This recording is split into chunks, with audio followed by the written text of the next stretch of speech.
Hello students, मैं नितेश सिन्हा, आपका अपना channel tricky maths by Nitesh Sinha में स्वागत है। आज हम लोग एक नया चैप्टर शुरुआत करने जा रहे हैं आर.एस. अग्रवाल मैथ बुक से, जिसका नाम है प्रॉफिट एंड लॉस, लाभ और हानि। ठीक है, पिछले वाले वीडियो में हम लोग परसेंटेज चैप्टर पढ़ रहे थे आर.एस. अग्रवाल बुक से। ठीक है, और आज हम लोग शुरुआत करेंगे profit and loss R S. Agarwal math book से। जो मेरे साथ नए साथी जुड़ रहे हैं, नए भाई बहन जुड़ रहे हैं, जो मेरे चैनल को अब तक सब्सक्राइब नहीं किए हैं और घर बैठ करके रेलवे बैंकिंग एसएससी का तैयारी करना चाहते हैं, सो प्लीज मेरे चैनल को सब्सक्राइब कीजिए और बेल आइकन को प्रेस करना न भूलें। क्लियर? आज हम लोग पढ़ेंगे प्रॉफिट एंड लॉस का नया चैप्टर और नए क्वेश्चन के साथ, नए एनर्जी के साथ और नए ट्रिक के साथ। ठीक है, तो देखिए आपके सामने हम आर.एस. अग्रवाल मैथ बुक से प्रॉफिट एंड लॉस का क्वेश्चन लेकर आए हुए हैं। तो जो भाई मेरे हमको फेसबुक पर देख रहे हैं या इंस्टा पर देख रहे हैं, वो मेरे YouTube channel tricky maths by Nitesh Sinha, इसको आप लोग सर्च कीजिए यूट्यूब पर और इसे सब्सक्राइब करना न भूलें। ठीक है, तो चलिए आते हैं इस क्वेश्चन की ओर। अब देखिए क्वेश्चन क्या कह रहा है, लाभ और हानि का ये भाई मेरे क्वेश्चन है। चैप्टर का नाम है लाभ और हानि। क्लियर? तो लाभ और हानि में क्या होता है कि वस्तु को खरीदा जाता है और बेचा जाता है। तो खरीदने और बेचने के क्रम में या तो आपको लाभ होगा या तो आपको हानि होने वाला है।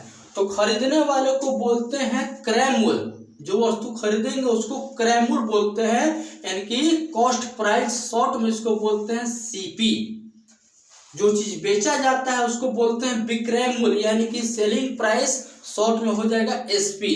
ठीक है, लाभ यानी कि प्रॉफिट होता है और हानि यानी कि लॉस होता है। तो जब भाई मेरे वस्तु आप 10 रुपए में खरीद करके अगर 20 में बेचिएगा तो आपको यहाँ प्रॉफिट होने वाला है।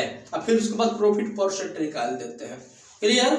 अगर आप 10 में कोई वस्तु खरीद करके 5 में आप बेचिएगा तो आपको यहाँ लॉस होने वाला है, यानी कि हानि, फिर हानि परसेंट निकाल देते हैं। क्लियर? ठीक है, तो चलिए इस क्वेश्चन की ओर बढ़ते हैं और ये प्रश्न आपका क्या कह रहा है आज आप लोग देखिएगा। तो देखिए ये कह रहा है क्वेश्चन की किसी वस्तु को 110 रुपए में खरीदना मतलब क्या अभी बतलाए हम, सीपी। खरीदना मतलब सीपी। तो 110 में हम लोग खरीदे और 114 रुपया 40 पैसा में बेच दिए। क्लियर? 110 में खरीद करके 114 रुपया 40 में क्या कर दिए, बेच दिए। तब पूछ रहे कि उसका लाभ परसेंट कितना होगा। तो अभी हम बतलाएं कि जब कोई वस्तु खरीद करके और ज्यादा में बेचिएगा तो आपको क्या होगा, लाभ होगा। और उसके बाद लाभ परसेंट हम लोग निकालते हैं। तो सब फॉर्मूला रख करके बना करके आपको बेसिक से हम क्लास स्टार्ट करेंगे आपका। ठीक है, हर क्वेश्चन में फॉर्मूला पुटअप करेंगे और बेसिक से हम लोग चलेंगे। हर छोटी छोटी पॉइंट पर, छोटी छोटी बातों पर हम लोग ध्यान देते हुए बढ़ेंगे आगे। क्लियर? तो चलिए बढ़ते हैं इस क्वेश्चन की ओर। तो देखिए 110 में खरीदा और 114 रुपया 40 पैसा में बेच दिया। तो यहाँ पर क्या हो रहा है, इसको लाभ हो रहा है। तो लाभ बराबर भाई मेरे होता है आपका, सब देखिए फॉर्मूला हम लिख देंगे, लाभ बराबर एसपी माइनस सीपी, यानी कि विक्रय मूल्य माइनस क्रय मूल्य। ठीक है, घबराने की बात नहीं है, सब फार्मूला हम लिख रहे हैं। थोड़ा सा लंबा जाए उससे टेंशन नहीं है, आपको स्टार्टिंग में जब समझ में आ जाएगा आप बिना फार्मूला रखे बना सकते हैं, एक लाइन में सॉल्व कर सकते हैं। तो ये आपको हम इसको लंबा थोड़ा सा खींच रहे हैं फार्मूला लिख करके, ताकि आपको एकदम बारीकी से बेसिक से समझ में आ जाए। ठीक है, समझ में आ रहा है? तो चलिए, तो ये देखिए वस्तु का दाम है 114 रुपया 40 पैसा और क्रय मूल्य 110 रुपया। कितना ही हो जाएगा आपका, घट करके 4 रुपया 40 पैसा लाभ हो गया। लाभ परसेंट बराबर भाई मेरे क्या होता है, लाभ परसेंट बराबर होता है लाभ गुने 100 बटा में सीपी। देखिए सब फॉर्मूला हम लिख दे रहे हैं, सब फॉर्मूला लिख दे रहे हैं ताकि आपको कोई तरह का कहीं प्रॉब्लम क्रिएट ना हो। लाभ परसेंट बराबर होता है लाभ गुने 100। लाभ आपका 4 रुपया 40 पैसा गुने 100 बटा में सीपी। सीपी आपका देखिए ये है 110।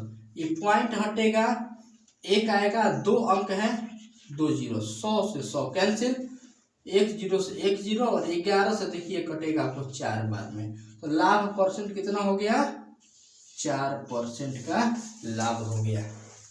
4% का क्या हो गया, लाभ हो गया। तो भाई मेरे इस तरह का जब भी क्वेश्चन आए, ठीक है, तो अगर आप लोग को फॉर्मूला याद है तो डायरेक्ट आप लोग ये निकाल सकते हैं, अगर नहीं याद है तो इस तरह से फॉर्मूला को सीख लीजिए, ताकि आगे लाइफ में आपको कभी प्रॉब्लम क्रिएट ना हो। अगर समझ में आ रहा है तो भाई मेरे जरूर लाइक और कमेंट शेयर जरूर करते रहिए आप लोग, और अपने दोस्तों में जरूर शेयर कीजिए, ठीक है। इसको उतारिए आप लोग।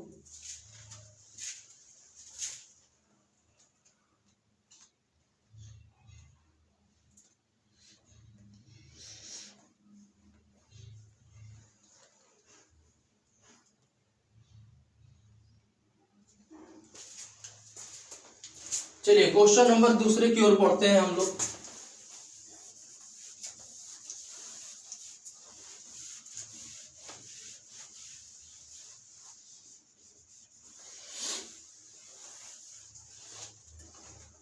क्वेश्चन नंबर 2, अगला क्या कह रहा है, एक रेडियो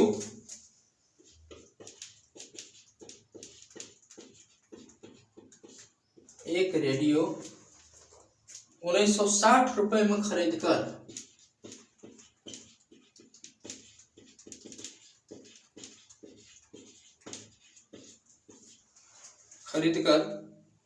1862 रुपए में बेचे जाने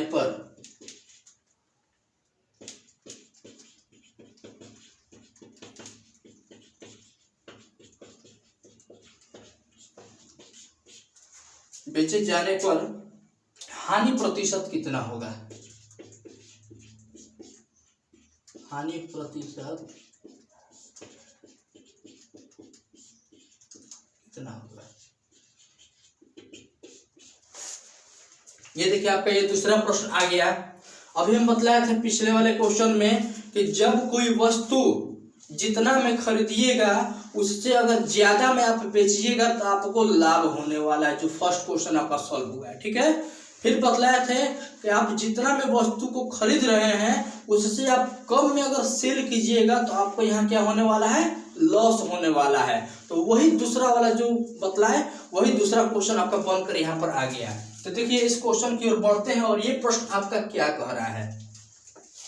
ये क्वेश्चन आपका बोल रहा है कि एक रेडियो को जो है 1960 रुपए में खरीद करके, खरीदना मतलब क्या हम बतलाए हैं, सीपी, कॉस्ट प्राइस, ठीक है, जिसको शॉर्ट में सीपी बोलते हैं, खरीदना यानी कि क्रय मूल्य, ठीक है। तो एक रेडियो 1960 में खरीदा गया, 1960 रुपया में, 1960 ईस्वी नहीं, ठीक है, 1960 रुपए में खरीदा गया एक रेडियो, और 1862 रुपया में इसको क्या कर दिया गया, सेल कर दिया गया, यानी कि बेचा गया, ठीक है। बेचना मतलब विक्रय मूल्य बोलते हैं, ठीक है, यानी कि शॉर्ट में एसपी हो जाएगा, सेलिंग प्राइस, ठीक है। तो 1960 रुपए में खरीद करके 1862 में जब बेच दिए तो बोल रहा है कि उसका हानि परसेंट कितना होगा। तो हानि परसेंट के लिए क्या बतला है कि कोई चीज ज्यादा में, जितना में खरीदिएगा उससे कम में अगर बेचिएगा तो आपको हानि होने वाला है। तो यहाँ पर देखिए 1960 ज्यादा है कि 1862 ज्यादा है, जाहिर सी बात है 1960 ज्यादा है। तो 1960 में खरीद करके 1862 में बेचा है, तो इससे कम में न बेच दिया, हानि होगा। तो खरीदना मतलब सीपी और बेचना मतलब एसपी, तो हानि बराबर क्या होगा, यहाँ पर हानि बराबर हो जाएगा सीपी माइनस एसपी। इस पर ध्यान दीजिएगा। हानि जब बोलेगा तो क्रय मूल्य में से विक्रय मूल्य को घटाएंगे, और जब लाभ बोलेगा तो विक्रय मूल्य में से क्रय मूल्य घटेगा। क्लियर। हानि बोलेगा तो क्रय मूल्य में से विक्रय मूल्य को माइनस करेंगे, लाभ बोलेगा तो विक्रय मूल्य में से क्रय मूल्य को माइनस करेंगे। क्लियर, समझ में आ रहा है सबको। चलिए आते हैं वैल्यू पुटअप किया जाए। क्रय मूल्य आपका कितना है 1960 और विक्रय मूल्य कितना है 1862, ठीक है। उसको घटाया जाए, 10 में से 2 घटेगा 8, ये 5 बच गया, लेगा हासिल 15 में से 6 घटेगा 9 6 15, 8 में से 8 घटेगा 0, 1 में से घटेगा 0, यानी कि 98 रुपया आपका क्या हो गया, हानि हो रहा है। अगर यहाँ पर दो सवाल पूछता है, कभी कभी हानि परसेंट भी निकाले और हानि भी निकाले, तो केवल जब हानि बोलेगा तो आपका आंसर यही हो जाएगा कि 98 रुपए का हानि हो गया है। लेकिन इस प्रश्न में हानि परसेंट पूछा है, तो हानि परसेंट का भाई मेरे फॉर्मूला क्या होता है, हानि गुने 100 में सीपी। देखिए लाभ होगा तो भी लाभ गुने 100 में सीपी होगा, हानि होगा तो भी नीचे सीपी होगा। अब ये मतलब दिमाग में डालिएगा कि सर तो लाभ में यहाँ पर क्रयमूल्य नीचे लिखे थे, तो हानि में भी क्यों लिख दिए, हानि में तो भी क्रयमूल्य लिखना चाहिए नहीं। जो भी होता है बेस पर होता है, जो मेरा अगर घर का पिलर सही हो तब तो आगे 2 तला 3 तला बनाएंगे, ठीक है। तो जो भी लाभ और हानि होता है वो मेरा क्या होता है, बेस पर होता है, यानी कि क्रयमूल्य पर होता है। जितना में वस्तु खरीदा गया था उसी पर हानि और उसी पर लाभ दोनों आपका होता है। तो यहाँ पर केवल लाभ और हानि बोलेगा तो ये चेंज होगा, ये चेंज नहीं होगा। लाभ भी बोलेगा तो नीचे क्रयमूल्य ही रहेगा और हानि भी बोलेगा तो नीचे क्रयमूल्य ही रहेगा। यहाँ तक समझ में आ रहा है, फॉर्मूला बढ़िया से याद हो गया होगा सबको। तो चलिए आते हैं, वैल्यू पुटअप किया जाए। हानि आपका दिया है 98 इंटू 100 और क्रयमूल्य आपका कितना दिया है 1960। देखिए ये 0 से ये 0 कट गया, ठीक है। अब देखिए इससे ये कटने वाला है कहीं तो कटेगा, तो 2 8 16, दोनों 18 19, इससे ये कट गया 2 बार में, और 2 से देखिए फिर कट रहा है 5 बार में। तो भाई मेरे आपका आंसर कितना हो गया 5%, यानी कि हानि कितना हुआ 5% का हानि हुआ। क्लियर, आंसर क्लियर हो गया, सबको फॉर्मूला याद हो गया और उम्मीद करते हैं कि आप सभी लोगों को ये फॉर्मूला दिमाग में सेट कर गया होगा, कभी लाइफ में नहीं भूलिएगा, ठीक है। हानि कब निकालना है, लाभ कब निकालना है, ठीक है।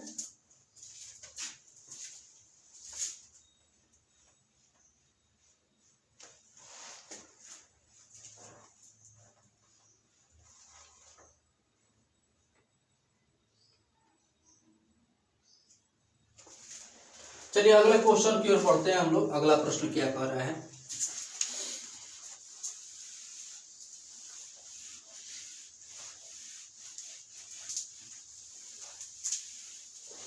अगला प्रश्न कि विक्रम ने एक घोड़ा, विक्रम ने एक घोड़ा 8,580 रुपए में बेचकर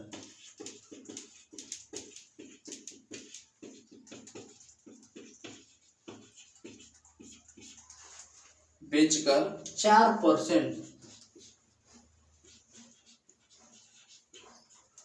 लाभ कमाया।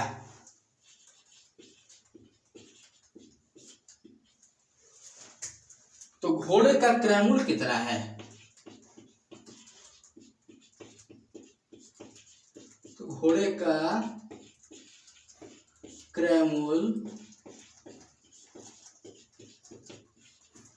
कितना है। देखिए भाई मेरे बहुत ही इंपॉर्टेंट ये सब क्वेश्चन है, जितना आपको क्वेश्चन पढ़ाया जा रहा है वो मोस्ट इंपॉर्टेंट क्वेश्चन है आपका, ठीक है। तो आप लोग इस क्वेश्चन को अच्छे से पढ़िए और इसका ट्रिक जो हम देने जा रहे हैं उस ट्रिक को अपने दिमाग में सीधे सेट कर लीजिएगा, ताकि एग्जामिनेशन में जब आए तो आप लोग ट्रिक फॉलो कीजिए और ट्रिक के माध्यम से बहुत ही शानदार तरीका से आंसर आप लोग निकाल सकते हैं और बहुत ही जल्द निकाल सकते हैं। क्लियर, तो चलिए इस क्वेश्चन की ओर आते हैं, बढ़ते हैं हम लोग क्वेश्चन की ओर। क्या कह रहा है आपका ये प्रश्न, तो यहाँ पर देखिए प्रश्न आपका आया हुआ है कि विक्रम ने, विक्रम ये विक्रम है, विक्रयमूल्य मत समझिएगा, ये विक्रम ने, विक्रम एक नाम है, एक घोड़ा 8,580 रुपया में बेचकर, बेचकर मतलब क्या बतलाए थे, बेचना मतलब एसपी सेलिंग प्राइस यानी कि विक्रय मूल्य, ठीक है, बेचकर 4% लाभ कमाया। तो वस्तु का यानी कि घोड़े का क्रय मूल्य कितना, क्रय मूल्य मतलब क्या, क्रैमुल मतलब क्या, खरीदना, कॉस्ट प्राइस, सीपी, सीपी निकालना है यहाँ पर। तो वस्तु को 8,580 में बेचा तो उसको 4% का हो गया, लाभ हो गया। अगर ये नहीं बेचता तो उसको लाभ होता, नहीं होता। तो भाई मैंने खरीदा कितने में था घोड़ा को, क्रैमुल निकालना है, उस घोड़े को कितना में खरीदा गया ये हमको पता करना है। ठीक है, तो इसका ट्रिक आपको दे रहे हैं, ट्रिक के माध्यम से कैसे आप फटाफट सॉल्व कीजिएगा। देखिए यहाँ पर सीपी बराबर एसपी गुने 100 बटा में 100 प्लस लाभ परसेंट। सीपी बराबर क्या होता है, एसपी गुने 100 बटा में 100 प्लस लाभ परसेंट। तो एसपी आपका हो जाएगा विक्रय मूल्य और लाभ आपका दिया गया है 4% का। क्लियर। तो एसपी की जगह पर हम लोग क्या रखेंगे, 8,580 गुने 100 और बटा में 100 प्लस लाभ यानी कि 100 प्लस 4, यह हो जाएगा 8,580 गुने 100 बटा में 104। ठीक है, अब ये कटाइए, आप लोग कहीं से कट रहा है तो बताइए, कहीं से कट रहा है तो देखा जाए यहाँ से कहाँ से कट रहा है ये, तो 2 से देखिए कटेगा 5 बार में। ठीक है, 2 से इधर पे देखिए कट रहा है, 2 चौका 8, 2 दूनी 4, 2 9 18 और 0। और कहीं से कट रहा है, 2 से देखिए 26 बार में, 2 दूनी 4, 2 एकम 2, 2 चौका 8। ठीक है, 2 पचे 10। और कहीं से कट रहा है, 26 से इसको भाग दिया जाए, कट रहा है कहीं से जी, 2 से देखिए कटेगा आपका 2 से ये कटेगा, 2 एकम 2, 2 3 6 और 2 पचे 10 है 0। 13 से इसको भाग दीजिए तो 13 से 2 1 4 5 में 13 एकम 13, 8 3 11, 13 6 78, 8 6 14, 13 पचे 65। देखिए 13 से आपका ये कट गया 165 और 165 में 5 से मल्टीप्लाई, 5 पचे 25 का 5 से 2 16 25 80 और 2 82, 8250। यानी कि यहाँ पर मल्टीप्लाई कर देंगे इतना से तो ये हो जाएगा 8250। ये देखिए आपका वस्तु का क्रय मूल्य हो गया 8,250 रुपया। वस्तु का क्या हो रहा है, क्रय मूल्य हो रहा है 8,250 रुपया। कितना आया वस्तु का क्रय मूल्य, 8,250। यहाँ पे लिख देंगे 8,250 रुपया क्रय मूल्य हो जाएगा। 165 में 50 से गुणा करने पर 8,250 रुपया आपका हो गया क्रय मूल्य। यानी कि वस्तु को, यानी कि घोड़े को 8,250 रुपया में खरीदा था और 8,580 रुपये में क्या कर रहा था, बेच रहा था, जिसके कारण 4% का उसको लाभ हो रहा था। तो भाई मेरे इस तरह का जब भी क्वेश्चन आपके सामने आए तो ये मेरा जो ट्रिक दिए हैं, इस ट्रिक को आप लोग अपने दिमाग में अटा लीजिए। इस तरह का जब भी क्वेश्चन देगा तो ये ट्रिक फॉलो कीजिए और बहुत ही आसान तरीका से आप लोग क्वेश्चन का आंसर फाइंड कर सकते हैं। अगर वीडियो समझ में आ रहा है, ठीक है, लाइक कमेंट और शेयर जरूर कीजिए। आज के इतना ही रहने देते हैं। जय हिंद, जय भारत।